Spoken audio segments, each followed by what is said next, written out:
అందరికీ నమస్కారం అండి. నా పేరు పల్లా కార్తిక్.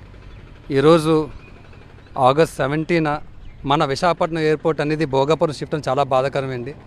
ఎందుకంటే ఇంత మంచి సిటీ ఆఫ్ డెస్టినీ విశాఖపట్నం, ఒక పోర్ట్ కనెక్టివిటీ కానీ, ఇండస్ట్రియల్ స్పెషల్ ఎకనామిక్ జోన్ కానీ, ఫార్మాసిటికల్ కంపెనీ కానీ, స్టీల్ ప్లాంట్ కంపెనీ కానీ ఉన్న మన ఎయిర్పోర్ట్ని భోగాపురం షిఫ్ట్ చేయడం చాలా బాధాకరం. ఎందుకంటే దాని మీద డిపెండ్ అయిన చాలామంది క్యాబ్ డ్రైవర్స్ కానీ, గ్రౌండ్ స్టాఫ్ కానీ వాళ్ళు మనోవేదన చాలా ఎక్కువ ఉంటుందండి. ఎందుకంటే దీని మీదే డిపెండ్ అయ్యారు. ఈరోజు వాళ్ళ పరిస్థితి ఏంటి? అదేవిధంగా మనకి ఇంటర్నేషనల్ లెవెల్లో సమ్మిట్ జరిగితే నియరెస్ట్ ఎయిర్పోర్ట్ కింద విశాఖపట్నం ఎయిర్పోర్ట్ ఉండేది. అంటే ఏదైనా సిటీ ఒక 15 కిలోమీటర్ రేడియస్లోని అటు అర్సలర్ మెటల్ కంపెనీ కానీ, అదేవిధంగా ఇక్కడ ప్లాంట్ కానీ, near by connectivity heavy industries కానీ, ఫార్మస్యూటికల్ కంపెనీస్ కూడా ఉన్నాయి. ఇప్పుడు ఏమైనా ఫారినర్స్ కానీ ఎయిర్పోర్ట్ భోగాపురంలో కానీ ఒకవేళ అరైవల్ అయితే అక్కడి నుంచి సిటీకి రావడానికి ఇంచుమించు 45 కిలోమీటర్లు ప్రాపర్ రోడ్ కనెక్టివిటీ ఉందండి సార్. రోడ్ ఇన్ఫ్రాస్ట్రక్చర్ డెవలప్ అవ్వలేదు.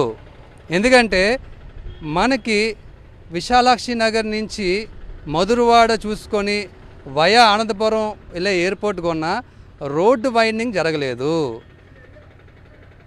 అటు గాజువాక స్ట్రెచ్ కొన్న జరగలేదు. అంటే మనం ఇక్కడ నుంచి విశాఖపట్నం నుంచి ఎయిర్పోర్ట్కి వెళ్ళాలంటే ఎంత డిస్టెన్స్ సార్? 45 km. ఎన్ని అవర్స్ జర్నీ పడుతుంది? ఈ అడివరంలోనే ఆల్రెడీ ఖాళీ రోడ్లే. అడివరం నుంచి ఇలాగ తిరిగి వెళ్ళాలి. ఇప్పటికొచ్చి ఇన్ఫ్రాస్ట్రక్చర్ డెవలప్ చేయకంటాను. సింపుల్గా ఎయిర్పోర్ట్ అనేది భోగాపురం ఎలాగంటారు సార్?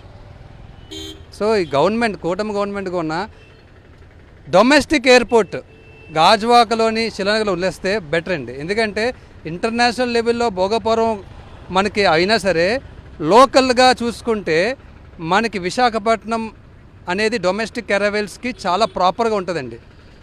అదేవిధంగా మన ఈరోజు ఎయిర్పోర్ట్ అని దగ్గర వెళ్ళడం వల్ల మెట్రో కూడా లేదు, మన మెట్రో స్టేషన్. ఎందుకంటే ఇక్కడ నుంచి గాజువాకలోని చాలామంది ప్రయాణిస్తారు, ట్రాఫిక్ ఇబ్బందులు ఉంటాయి. అలాగే అనకాపల్లి నుంచి ప్రయాణిస్తారు, ట్రాఫిక్ ఇబ్బందులు ఉంటాయి. మెట్రో అనేది ప్రపోజల్ పెట్టారు 2024లోని. మన మంత్రి నారాయణ గారు డైరెక్ట్గా ఏం చెప్పారంటే మెట్రో స్టేషన్ వస్తుంది అని చెప్పేసి. ఇప్పుడు కనెక్షన్ ఉన్న మన మెట్రో లేకపోతే, ట్రాన్స్పోర్టేషన్ లేకపోతే ఎంత డిస్టెన్స్? ఎలక్ట్రికల్ బస్సులు పెడుతున్నారు. ఎలక్ట్రికల్ బస్సుల వల్ల లాభాలు ఏంటండి? ఫ్యూయల్ కన్సమ్ తగ్గుతుంది అంతే. సో ఇక్కడి నుంచి భోగాపురం ఎయిర్పోర్ట్ వెళ్ళడానికి విశాఖపట్నం నుంచి 1 hour అయిపోతుంది కదా, అంటే 2.5 hours. దాని బదులు వందే భారత్ కానీ ఎక్కారనుకోండి, ఎర్లీ మార్నింగ్ 6 o'clock ఎక్కితే మధ్యాహ్నం రీచ్ అయిపోద్ది, అంటే 6 hours. అంటే మీరు టైం అనేది ఎయిర్పోర్ట్ టైం ట్రావెల్ అనేది పెంచేస్తున్నారు కదా. సో అలాంటప్పుడు మీరు ఇన్ఫ్రాస్ట్రక్చర్ డెవలప్ చేసిన తర్వాత ఎయిర్పోర్ట్ పెట్టుంటే బాగున్నాం. ఇప్పుడు ఏది డెవలప్ అవ్వకుండా అది చేస్తాం ఇది చేస్తాం అనడం అనేది డెఫినెట్గా ఇది బాధాకర విషయం. రెండు జనాలకు కూడా నేను చెప్తుంది ఏంటంటే, ఇప్పుడు మేము మాట్లాడితే చట్టం అంటే ఫ్రీడమ్ ఆఫ్ స్పీచ్ ఉండొచ్చు, కానీ మేము మాట్లాడితే గవర్నమెంట్ వ్యతిరేక చర్యలు ఉంటాయి. కానీ అసెంబ్లీలోని మనకి అపోజిషన్ అనేది ఉండాలి. అపోజిషన్ ఉంటేనే ఇవన్నీ అడుగుతారు. ఇప్పుడు మన ఆంధ్రప్రదేశ్లో అపోజిషన్ అనేది లేదు కదా. ఎవరు అడుగుతారు? జనాల తరపున అడగడానికి ఒక లీడర్ కావాలంటే ఇది మన తప్పే. మనం వన్ సైడ్గా ఓట్లేసి గెలిపించాం కాబట్టి సో మనం బాధపడాల్సిందే. సో దయచేసి ఇప్పటికైనా కూటమి గవర్నమెంట్ మేము రిక్వెస్ట్ చేస్తుంది ఏంటంటే, డిపాచర్ అంటే మనకి డొమెస్టిక్ అరైవల్స్ అనేది శిలానగర్లో పెట్టడం వల్ల, విశాఖపట్నం పెట్టడం వల్ల చాలామందికి ప్యాసింజర్లకి ఇబ్బంది పడకుండా ఉంటుంది. అదేవిధంగా జనాలకి నేనేం చెప్తానంటే, అపోజిషన్ అనేది లేకపోతే కష్టం అని ఇంకో రిక్వెస్ట్ చేస్తున్నాను కూటమి ప్రభుత్వానికి. వైఎస్ఆర్సీపీకి అపోజిషన్ హోదా ఇస్తే మంచిది. ఎందుకంటే జనాల తరపున మేము అడిగామనుకోండి, కామన్ మ్యాన్ అడగలేడు కదా.